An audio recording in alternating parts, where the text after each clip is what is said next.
to held. That time check was brought to you by ACS Manufacturing Corporation, ISO certified world-class quality. ACS. That time check was brought to you by ACS Manufacturing Corporation, ISO certified world-class quality. ACS. That news was brought to you by ACS Manufacturing Corporation, ISO certified world-class quality. ACS. Santon Plus Gold. Kung nga pala si May, nabuhan ako ng bukol sa aking suso. Subukan ko ang Santon Plus Gold, 2 kapsula, 3 times a day sa loob ng 3 buwan. Lumiit ang bukol sa suso ko. Santon Plus Gold. Mas pinalakas, pinagaling, pinahusay. Santon Plus Gold. Iba ka sa lahat.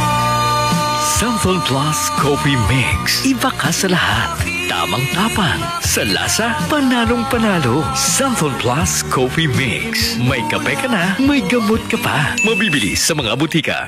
Sa batas na gawa ng idol ko, yung pamangkin kong kulang ang tuition, nakapag-exam. Yun lang, yung idol ko nga may batas para sa libre supplies ng mga teacher. Yung birth certificate natin, nagawang no expiry ng idol ko. Meron ba siyang batas para sa cash gift ng mga senior kahit wala pang edad sandaan? O bakit? Idol mo ba gumawa ng batas sa helmet? Oh, at marami pang iba. Teka, Lods, idol mo yata idol ko Sino ba idol mo? Si Senator Bong Revilla. Bong Revilla po, number 11 sa balota. This political advertisement is paid for and by Ramon Bong Revilla Jr., 305 Aguinaldo Highway, Bacoor, Cavite. Tuhod, siko, baywa, aray! Pag laging pasan ang sakit sa kasukasuan, sign na yan ng arthritis o joint deterioration. Karaniwan kapag nagkakaedad na, kailangan ng tibay at ginhawang makakapitan. Kaya ng artrisin yan. May undenatured type 2 collagen at methylsulfonyl methane na maaaring makatulong protektahan ang kalusugan ng kasukasuan. Make the right move. Uminom ng Artrisin araw-araw. Mabibili ang Artrisin sa mga leading drugstores nationwide. Mahalagang paalala, ang Artrisin ay hindi gamot at hindi maaaring gamitin panggamot sa anumang uri ng sakit.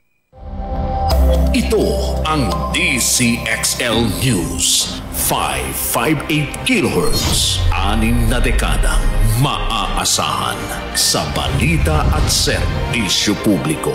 Ang himpilan ng RMN Network sa Mega Manila. Live sa radyo Mga at balita online. kinalap ng DCXL